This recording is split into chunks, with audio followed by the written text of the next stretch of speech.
Bom dia, boa tarde e boa noite. Estamos começando o nosso primeiro Alternativa Filosófica, um podcast construído por nós, educadores e educadoras de filosofia do Alternativa, Pré-Universitário Popular de Santa Maria.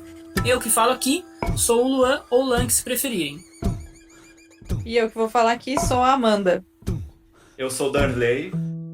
E eu que vou falar de acolá sou o Eduardo. Para começarmos esse primeiro episódio, a gente decidiu começar pelo começo, né? Então vamos tratar aqui sobre filosofia, o que é filosofia, para que filosofia, qual o seu valor, né? Que não existe um consenso, né?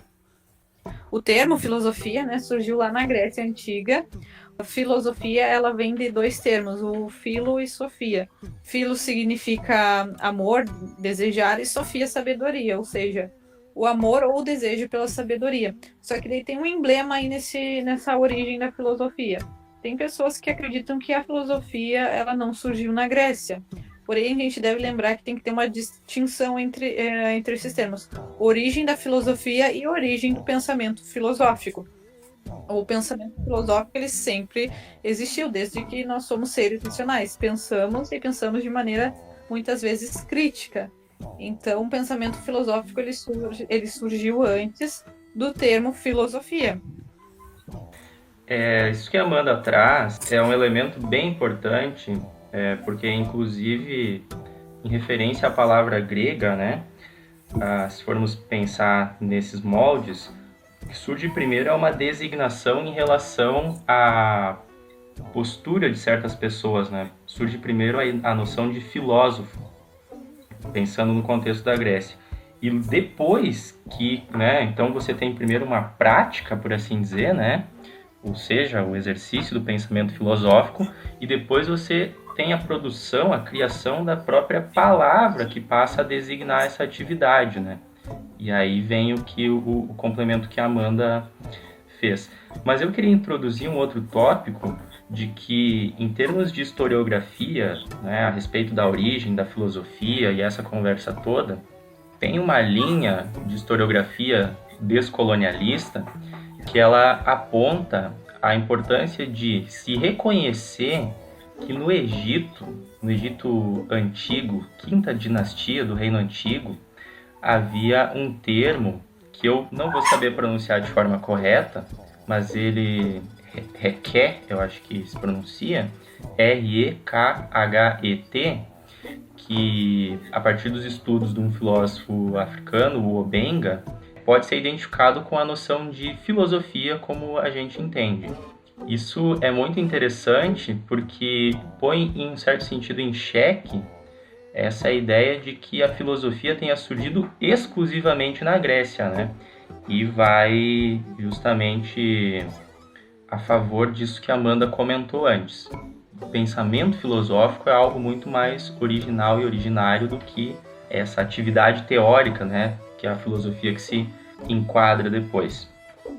É interessante porque normalmente a gente pega os livros didáticos assim mais antigos, acho que talvez os novos já tenham mudado, ou até em aulas assim, e a gente vê esse erro, né? Essa ideia de que a filosofia nasceu na Grécia, né? Não fazendo a distinção da origem do termo e a origem da atividade, né? O Obenga ele vai demarcar justamente essa palavra que poderia se chamar, né, que se refere à mesma atividade feita no Ocidente, passou a se chamar de filosofia, por esse termo, requer, né, que ele traduz como sendo palavra bem feita, fala cuidadosamente esculpida. Isso tem uma relevância bastante grande, né, essa própria tradução, que em um certo sentido ela retoma o que a gente percebe nos primeiros filósofos da Grécia, né? Ou seja, há uma identificação, né, de um cuidado com a escrita, a precisão na construção dos argumentos, né? É sempre uma tarefa muito difícil para a gente, né, definir o que é filosofia. É uma palavra polissêmica e diferente de outras áreas, como a biologia, como a matemática, como a física, a própria definição da disciplina é problemática e é objeto de estudo do próprio filósofo. De modo que isso torna a tarefa de definir a filosofia muito complexa. O recurso que a gente geralmente usa, né, para buscar uma definição de filosofia é na própria história da filosofia. Mas não é bem a nossa intenção neste momento, né? A gente quer falar sobre não só sobre os grandes autores da filosofia, mas sobre realmente um conceito firme de filosofia. A nossa tarefa é bastante desafiadora. Bom, as nossas primeiras aulas de filosofia, né, têm caráter de introdução, naturalmente. Só que introduzir a filosofia talvez não seja, a palavra introdução talvez não seja a mais adequada para esse trabalho que a gente vai fazer. A gente vai ver que a palavra introdução traz a ideia de que a gente está fora da filosofia e que vai entrar na filosofia. Que antes disso a gente não estava na filosofia. A gente vai ver que a filosofia ela está em todas as nossas camadas da vida, da nossa existência, da vida cotidiana. O impulso filosófico ele está como que diluído em várias outras áreas, na ciência, no direito, etc. E então o nosso trabalho não é exatamente introduzir a filosofia, mas sim despertar a filosofia que está na nossa vida e que permanece, digamos assim, adormecida no nosso cotidiano e que por muitas vezes a gente se comporta filosoficamente, se comporta como um filósofo, pensa como um filósofo às vezes, mas não se dá conta disso. Isso que o Dardai comenta aí pra gente, a gente já tá, né, como que embebido, né, no âmbito da filosofia, ele é bem importante e traz, inclusive, a necessidade para que a gente observe uma distinção, que é pensar a filosofia enquanto aquela atividade acadêmica, né, feita por pessoas especialistas ou que tentam buscar, né, através disso a sua profissão, e aquele outro sentido muito vago que se utiliza no cotidiano de pensar filosofia como filosofia de vida ou uma sabedoria de vida, alguma coisa assim. Muito interessante isso, né, da sabedoria, da filosofia como modo de vida, né, maneira de sabedoria. E nisso tudo também se observa que quando se pensa a filosofia como, nesse sentido de sabedoria ou filosofia de vida, se está pensando num sentido muito mais prático, né? Próximo a coisas como prudência, né? Na ação, tomadas de decisões com cuidado, né? Então tem essa perspectiva assim, mais ligada à conduta, né? O comportamento moral, por assim dizer.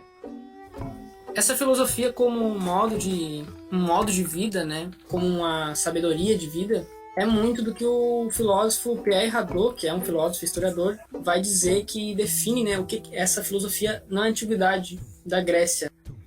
Ele vai dizer que está ligado muito à vida. A filosofia, né, por meio do questionamento, ela teria como finalidade levar o ser humano a uma mudança interior, assim, uma mudança que depois de ser feita essa mudança interior, começaria a ter como consequência a mudança, né, na maneira de levar a vida, assim. E no final até um reflexo, né, na própria sociedade. Ele vai chamar esse processo de mudança interior como exercícios espirituais. Ele vai usar esse conceito de exercícios espirituais. Ele vai dizer que é como se fosse uma prática, né, pessoal de transformação de si.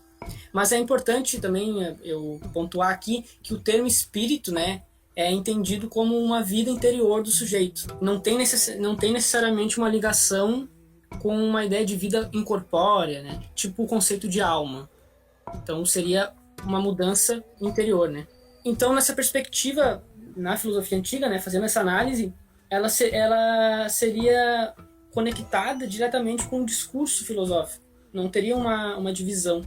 Para ser filósofo, filósofa, mais do que discurso filosófico, é preciso viver esse discurso no dia a dia, né? É preciso mais do que o discurso. Somente o discurso filosófico não é suficiente para ser considerado um filósofo ou uma filósofa. E na antiguidade grega, já que estamos falando disso, também é importante frisar que não existe um consenso, né? Existem diversas filosofias e cada uma delas vai carregar um modo de vida. O Hadot ele dá o exemplo da tradição aristotélica, que essa tradição teria como um modo de vida uma vida integral à pesquisa, né? Uma vida dedicada à busca da verdade. Então, o filósofo ou filósofa aristotélica seriam aqueles que iriam dedicar a vida aos estudos de todas as áreas. Então, a história, geografia, astronomia, matemática, ciências naturais. Depois a gente também pode analisar os epicuristas, né? Que tem práticas de vidas buscando a simplicidade, inclusive de alimentação. Também temos o Sócrates, que é um cara que dedicou a vida a provocar, né, as pessoas em praça pública, provocar no sentido de questionar, buscando o diálogo e através do diálogo tentando dar uma razão à existência, né, a sua existência e a do outro, né. Essa seria a perspectiva do Hadot, esse historiador, sobre a antiguidade grega, como a antiguidade grega via a filosofia. Depois, mais no contexto contemporâneo, a gente vai ter dois filósofos, um filósofo francês e um outro escritor, né? Psiquiatra também, acho que escreveu sobre psiquiatria, o Guattari e o Deleuze. E eles vão trazer uma outra concepção de filosofia, diferente dessa dessa do Hadot, que seria a filosofia atrelada ao pensar. E o pensar seria uma atividade de criação. E por o pensamento ter essa possibilidade de criar, há a possibilidade de filosofia. Porque a filosofia é um processo de criação e uma criação de conceitos, né? E vai dizer que a filosofia não visa a contemplação e nem a reflexão, mas ela visa criar conceitos. Ela é um instrumento de criação de conceitos. Mas o termo conceito, utilizado pelo Deleuze e pelo Guattari, ele carrega um significado que é diferente do que a gente costuma utilizar, né? Que é esse conceito que tem a ver com definição, que tem a ver com essência. Eles tentam quebrar essa ideia de conceito, que conceito define. Eles dizem que na verdade, definir o conceito é limitá-lo. Porque o conceito ele é essa possibilidade, essa potência criativa de tentar responder os problemas que são postos pelos filósofos. Então os filósofos se utilizam do conceito como um instrumento para resolver ou solucionar, né, os problemas filosóficos. Então a filosofia seria uma ferramenta de criação de conceitos. Essa seria a perspectiva filosófica da filosofia como criação de conceitos, né, do Deleuze e do Guattari. Alguém gostaria de fazer alguma contribuição a respeito desses tópicos? Lank, achei muito pertinente isso que tu traz e me faz pensar, me faz recordar, na verdade, de dois pontos bem importantes, linkados inclusive um pouco com o que eu falei antes. Essa noção de filosofia como sabedoria de vida, né? Ela é algo que a gente não traz à luz de uma teorização. A gente não elabora uma teoria sobre a nossa filosofia de vida ou a nossa sabedoria de vida. Enquanto que, do que eu recordo, assim, vagamente também da leitura que eu fiz do Hadot, justamente aqueles filósofos, eles estavam vinculados a escolas, os filósofos da antiguidade, e eles desenvolviam teorias e viviam em conformidade com aquelas teorias. Talvez as grandes exceções, assim, né, daqueles que propriamente não escreveram, né, sobre suas teorias do próprio punho, seja a figura do Sócrates, né, como tu bem citou, e eu lembrei aqui também o Diógenes, o cínico, né, que adotava uma filosofia de vida em conformidade com a natureza humana, por assim dizer. Então, para ficar bem delimitado, né, esse nosso entendimento contemporâneo de uma filosofia de vida, ele não é o mesmo que dessa tradição antiga. O segundo ponto que eu queria chamar a atenção é de que essa noção da filosofia como modo de vida bastante entranhada, né, ligada com o viver de cada filósofo e filósofa, é algo que, segundo o próprio Hadot e o Foucault, vai sofrer uma quebra bem grande no início da modernidade, quando há um processo assim, né, inclusive pelo impacto da ciência, né, das ciências naturais, o surgimento das ciências naturais, num sentido muito próximo ao que a gente tem hoje, há uma quebra com essa ideia de filosofia como modo de vida, e a filosofia passa a ser uma investigação muito mais relacionada com a produção de um discurso racional, científico, assim, que não precisa estar ligado com a vida. Embora surjam, né, algumas figuras ilustres a partir da modernidade ali, que se ligam um pouco a essa noção de filosofia como modo de vida. Esse é um primeiro tópico, assim. E um segundo tópico é relacionado a esse ponto que tu comentou da criação de conceitos do Deleuze. Eu confesso que eu fiz uma busca rápida aqui do livro em que ele fala sobre isso, que é um livro curiosamente chamado O que é Filosofia, e ele vai apresentar a ideia da filosofia como criação de conceitos, e ele introduz isso numa discussão na qual ele está preocupado também em demarcar que a arte produz perceptos e afectos, enquanto que a ciência ela produz prospectos. Isso significa que a ciência procede em termos da criação ou seu objeto, né? Não é conceitos, mas proposições científicas a respeito do mundo. E a arte, por sua vez, né, o artista, quando faz uma criação artística, ele, por exemplo, numa pintura, ali ele instaura alguns perceptos e afectos que eles se tornam independentes das sensações ou do que o artista pensava. Mas quando o apreciador vai e se posta diante da pintura, ele vai, né, como se fosse... Ele vai ser atacado por esses perceptos e afectos e vai ter daí uma experiência artística, estética. Só para situar, colocar essas observações também, que eu acho que poderiam complementar as informações que tu trouxe. A partir disso que a gente tem conversado, é bem interessante porque a princípio a gente não tem exatamente uma insistência na antiguidade a se pensar qual que é a utilidade da filosofia, ou para que serviria, né, se dedicar a essa atividade muito específica do pensamento. Porque ela já estava extremamente relacionada com a vida, né, com o modo de viver. Essa questão, acho que ela passa a surgir da utilidade muito em função do impacto que as sociedades contemporâneas elas passam a receber em função dos benefícios e dos desenvolvimentos oriundos da ciência. Mas eu já adianto que é interessante se observar que propriamente não é a ciência que tem uma utilidade prática. A ciência é o âmbito das pesquisas, né, desses desenvolvimentos. Uma das expressões, né, daí depois é uma outra ordem, é o que você pode fazer praticamente com a ciência. Porque, por exemplo, em primeiro lugar, você vai lá e estuda as forças da natureza, as leis da física. Primeiro você tem o conhecimento teórico sobre o funcionamento da natureza e depois você constrói pontes, moinhos, cataventos, né, para capturar a força dos ventos, assim. Mas, mesmo assim, para a nossa situação, que se dedica à filosofia, sempre vem essa pergunta, né? Para que filosofia? Por que filosofia? Qual que é a utilidade? Isso tem utilidade? Não tem utilidade? Eduardo, então, para responder a tua pergunta do para que filosofia, se ela tem alguma utilidade, a gente pode usar um texto da Marilena Chauí, que é justamente para que filosofia, do qual ela apresenta uma abordagem se questionando por que a gente não pergunta para que biologia, para que física, como tu mencionou, porque tudo que tem uma utilidade, a gente agrega existência.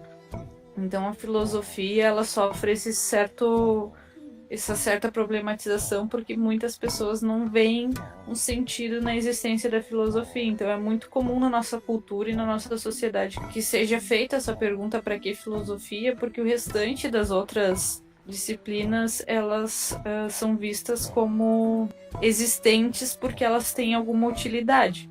Só que respondendo essa pergunta, o para que filosofia, a Marilena Chauí ela apresenta assim, ó: se a gente quiser abandonar a ingenuidade, a ignorância e os preconceitos do senso comum, se a gente quiser, né, se isso for útil pra gente, se também a gente deixar de nos guiar pela submissão às ideias de outras pessoas, né, ou ideias de poderes já estabelecidos, se a gente quiser buscar, se for útil para a gente buscar compreender o significado do mundo, da cultura, da história, da arte, se essas coisas forem úteis, aí então a filosofia seria a ciência mais ideal para isso, né? É a ciência que todos os seres humanos são capazes de desenvolver. Interessante isso que tu traz, porque tem o filósofo Bertrand Russell, né, que ele vai dizer que o valor da filosofia, para quem não estuda ela, por exemplo, é diferente, né, de que para quem estuda, porque quem não estuda, o seu valor, ele acontece indiretamente, né, que o valor da filosofia seria um efeito primeiramente na pessoa, né, e aí a pessoa, como consequência, a pessoa mudaria, né, o seu contexto, né. Então a filosofia ela teria o papel de manter, né, esse interesse especulativo pelo universo, né? E se a gente não tiver ela, ou se a gente menosprezar ela, a gente acaba deixando isso morrer, esse interesse especulativo, né? Ele diz ainda que o valor da filosofia está na própria incerteza dela, né? É uma coisa que parece que vai bem de encontro com a Marilena Chauí, né? A filosofia teria essa capacidade de diminuir nossas certezas e aumentar nosso conhecimento no sentido de abrir possibilidades, né, de respostas. O que ele vai chamar de dúvida libertadora. A filosofia possibilitaria, né, essa dúvida, iria nos libertar dos dogmas, do senso comum. Então, a partir de tudo isso que vocês estão falando, eu me topei há poucos dias atrás. Na verdade, eu sou muito ruim de memória, porque essa distinção eu já havia lido ela em algum sentido num texto do próprio Hadot, né? Mas depois eu me topei com ela num texto do Santo Agostinho, filósofo aí medieval, em que ele faz a distinção entre fruir e utilizar. Fruir é aderir a alguma coisa por amor a ela própria, enquanto que utilizar é orientar o objeto que se faz uso para obter um outro objeto ou alguma outra coisa. Então, nessa distinção dele, e pensando no nosso caso aqui da própria filosofia, você pode ver que a noção de utilidade da filosofia é pensar ela como um meio para alguma outra coisa, né? Para alcançar alguma outra coisa. E geralmente é pensado em termos assim, né? Qual o resultado prático específico e tal. Mas sem dúvida a gente não vai ver aí se utilizando da filosofia para construir um prédio. Mas por outro lado, essa ideia de fruir, ela está muito mais próxima com essas outras necessidades humanas que a gente poderia dizer, evocando o próprio Hadot aí, como tu tinha mencionado lá em um outro momento, necessidades espirituais, né, que estão relacionadas com o ser humano fruir, né, se relacionar com a arte, se relacionar com o próprio pensamento, né, a filosofia, se relacionar com a religião, né, são necessidades espirituais, por assim dizer. É claro que essa nossa conversa toda ela fica dificultosa porque a gente tem essa urgência prática, né? A gente quer ver resultados práticos e imediatos.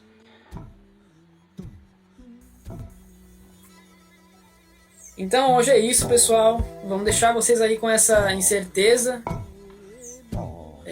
Espero que cause reflexões, entre outras coisas. Tchau, pessoal. Até a próxima.